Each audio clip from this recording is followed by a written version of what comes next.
The Industrial Revolution is synonymous with the 19th century, and this lecture provides a brief overview of the early industrial period.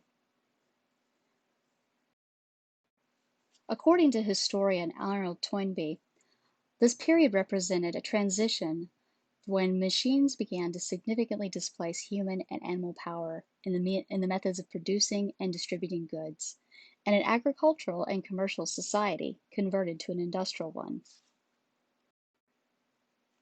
The roots of the Industrial Revolution are spread over 4 centuries. First off, the commercial revolution that took place from the 16th to the 18th centuries. That's from 1500s into the 1700s.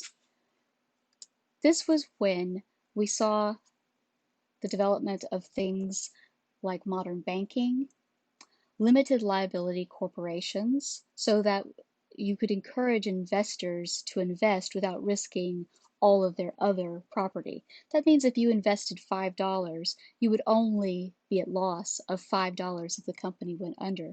You wouldn't have to take on your investment's other financial responsibilities. It's also when we saw the development of insurance with Lloyd's of London. This period was closely related and part of the age of discovery and exploration. Much of what was done during the commercial revolution was to support the development of empires. And if you'll notice, like with banking investments, you've probably already seen these before in your American history classes talking about this early age of exploration. Much of it had to do with shipping.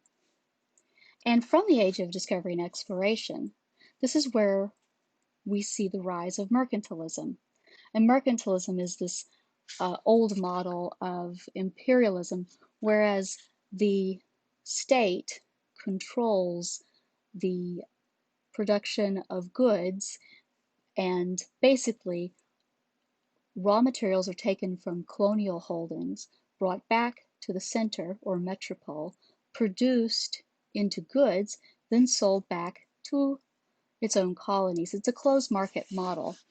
And it established a role of the government in the economy, but also set up this relationship between areas that provided raw materials and strengthened the production, the means of production in the factories and early low-scale types of endeavors such as textiles, furniture production, things like that in the established colonial heart. The scientific revolution also occurred. And again, if you'll notice, a lot of these periods are overlapping, and that's important because this overlap is key to understand that things aren't just happening, we have one period, then it stops, and we have another period. But there's the overlap, and all of this is contributing together. And the scientific revolution is from where we have this first wave of mechanical inventions and technological advancements. This is early developments related to steam mechanics and also these efforts such as the water frame to mechanize weaving. And it's also a period wherein technological innovation is supported by such groups as the Royal Society. And so we see again more of this government involvement in the support of innovations.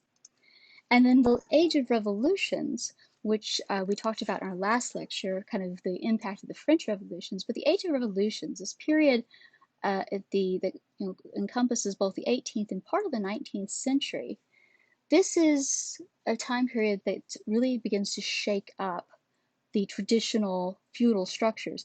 And the feudal structures was always based on land ownership as the primary means of capital and wealth. So this is where we begin to see this rise of the middle class, but also the middle class finding its own voice. And from that middle class is where commercial leadership tends to emerge. The leaders of the new banks, the innovators, those taking advantage of new technological developments. And coinciding with this 18th and 19th century development is the growth of people. There was a significant increase in population in all of Europe from 140 million in 1850 to 266 million people by the mid part of the 19th century. More producers, more consumers. So this massive population growth was also coinciding with these developments. Now, when we talk about the Industrial Revolution, we're going to be talking about an English development. So I've brought back our map of Europe in 1815, especially again to drive home the point that geography is our friend and something that has to be learned in conjunction with history for context purposes. But the arrow at the top, of course, I'm identifying the United Kingdom. And when we talk about the United Kingdom, we're talking about England, Scotland, and Ireland together as a part of the Act of Union, but we'll also interchangeably use the word English to describe all of this region, and also the British, which also is used interchangeably. So when we're talking about the UK, the United Kingdom, the English, the British, it's for the most part largely interchangeable, unless you're in Scotland, and then it's best to talk about the Scots.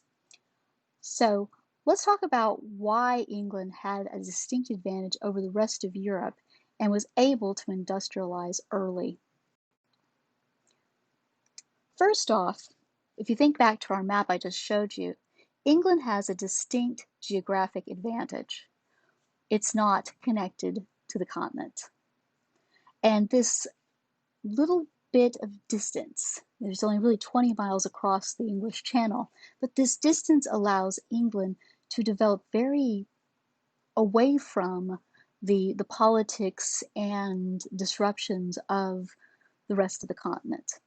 And that distinction, also the massive coastlines, allow England to become an innovator in shipbuilding, sailing, exploration, but also the economic structures that support it.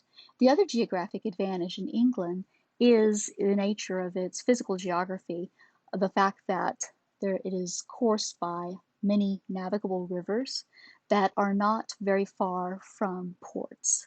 And the navigable rivers, meaning you can use a barge on them to move things, are also of such a formation that can be made into canals and further support transport of goods as well.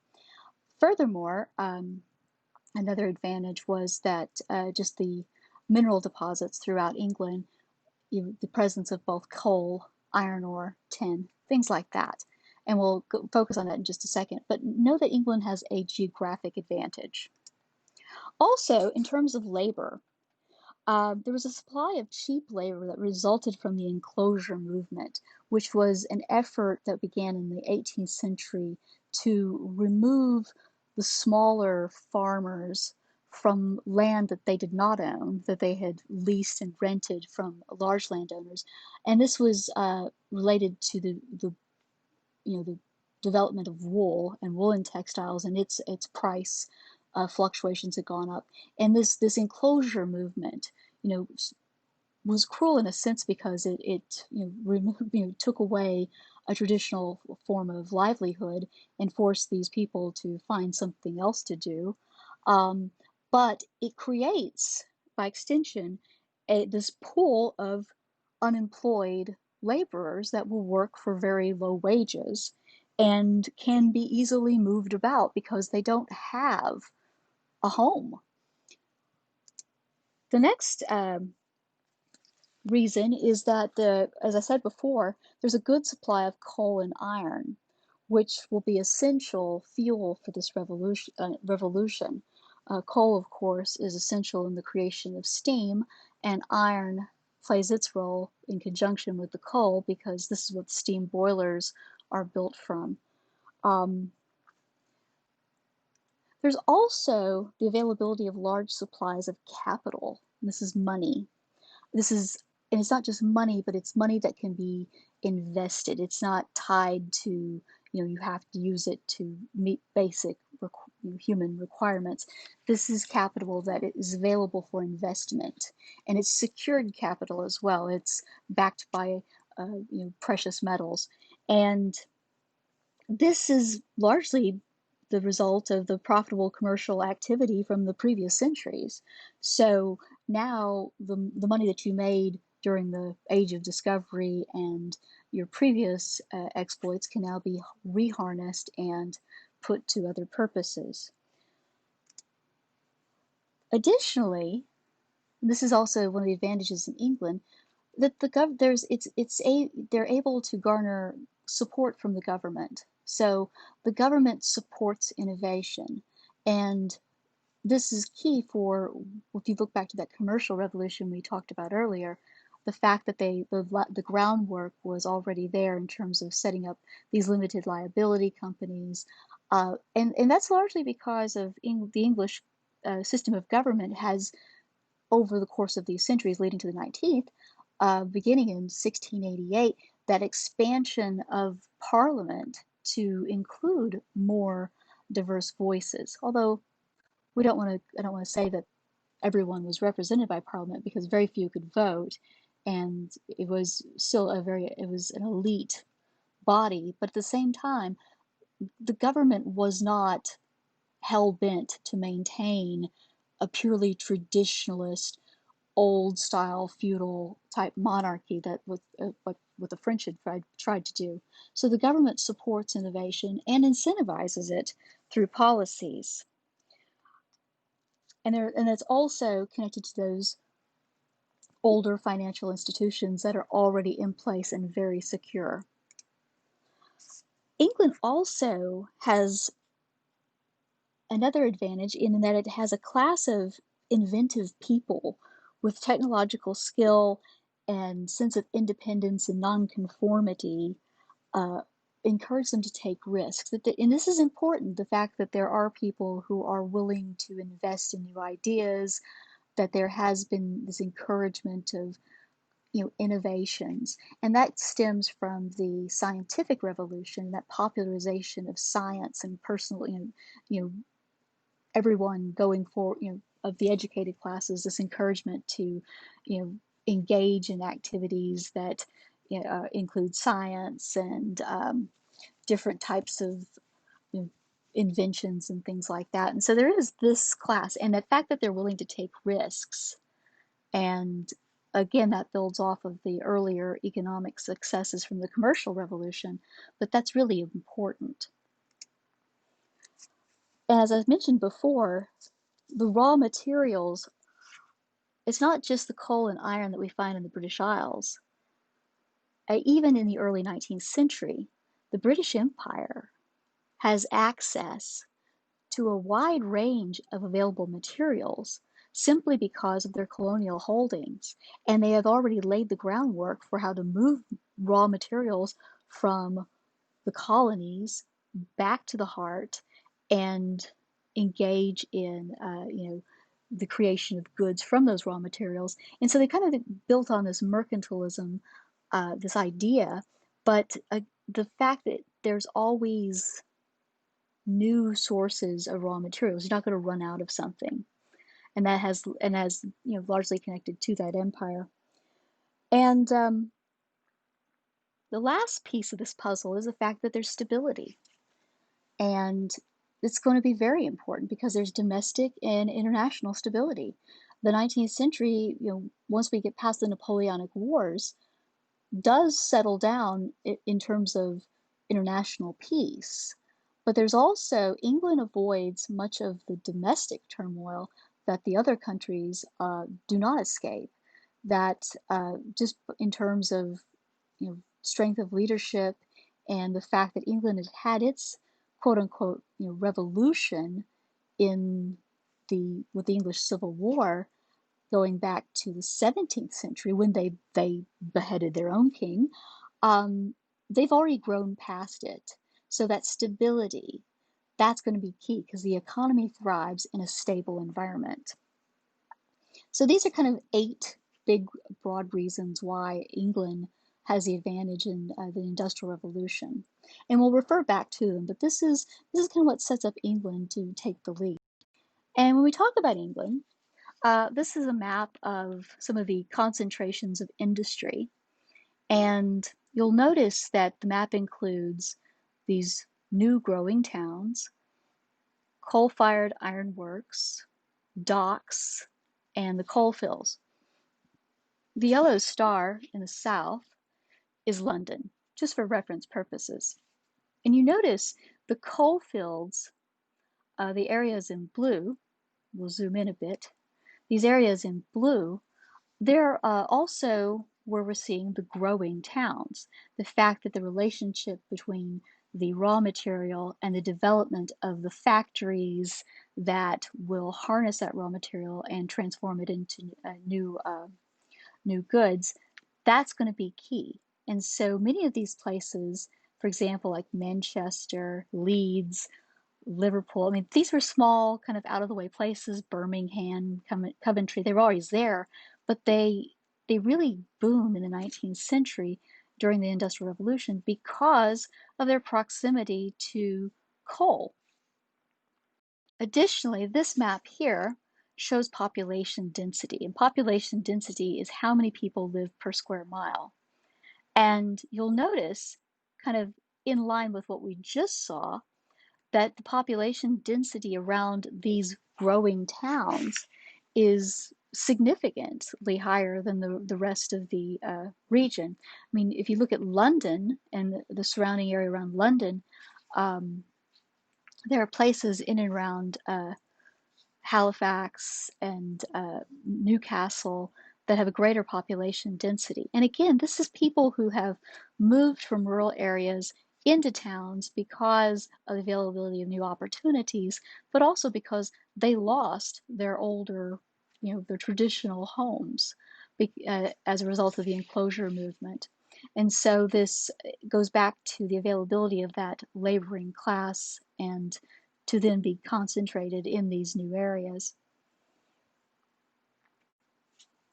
So the early progress, it starts with cotton and coal. Textiles were the first sites of industrialization. And when we talk about textiles, we're talking about making fabric, weaving. This was traditionally, weaving was a cottage industry. Skilled weavers did this in their homes. They taught their family members to do it, and they might have hired a couple of people to come in, but it was something that was central to the house. Your loom was in the middle of your great room, and that's where you did your work. And it was, again, it was a skilled trade. In the 18th century, with early water powered looms, we start to see this mechanization of the process for making textiles, and it's really going to be the one that gets the ball rolling.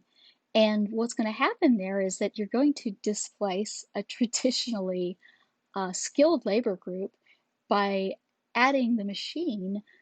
It doesn't require the same level of skill. There's going to be a lot of pushback to this because it's happening slowly, but not so slowly that you wouldn't notice it. And so the people who are losing their livelihoods, there's efforts to sabotage the machines and things like that. But it can't stop the movement of progress. And like I said, early on, this is seen in weaving. And this water power is eventually going to, be added, something that would give way to coal and steam power. And coal, of course, the question with it is it burns hotter, it can produce more steam because there's not a lot of wood. You can't always be burning wood. And so the purpose of coal was to replace wood as an energy source. And once you have steam that can move a turbine, that's when you can have the more advanced machines. And you didn't have to be situated along the side of a river to turn a water wheel. And that was important as well. But you did have to be situated near coal. And the steam engine develops concurrently with all of this because it's, again, technology is constantly being improved upon. Now, that'll also lead towards the development of the locomotive and other things, and also improvements in metal production and using different types of iron and the process to create a better quality of iron, because steam engines are dependent upon boilers, and boilers have to be able to hold the pressure of the steam inside or they explode. And you can't have your boilers exploding in your factories. But the steam engine actually allows cotton industry to expand, as I said before, and move away from those being located by rivers and things. It also, once again, it transforms the iron industry by encouraging further innovation within it.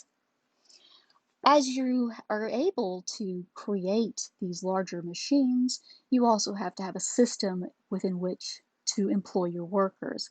And so this is where we're moving work away from the home into a factory environment.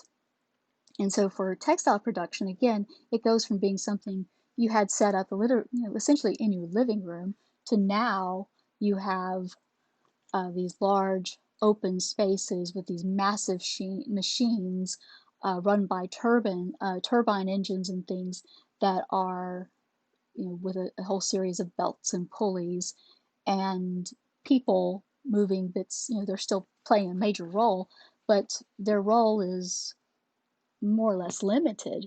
And so there's going to have to be a new model of work that goes along with it.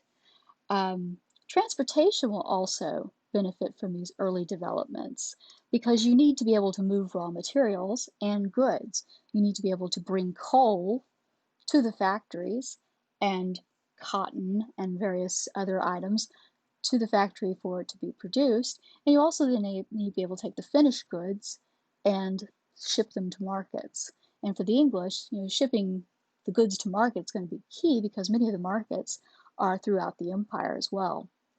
So that will lead to the development of canals, whereas you take the existing geographic advantage and the rivers, and then you add, essentially, it's like you're building trunk lines or side streets to ensure that you can move barges along it. And many of these early barges are pulled by donkeys and horses and things.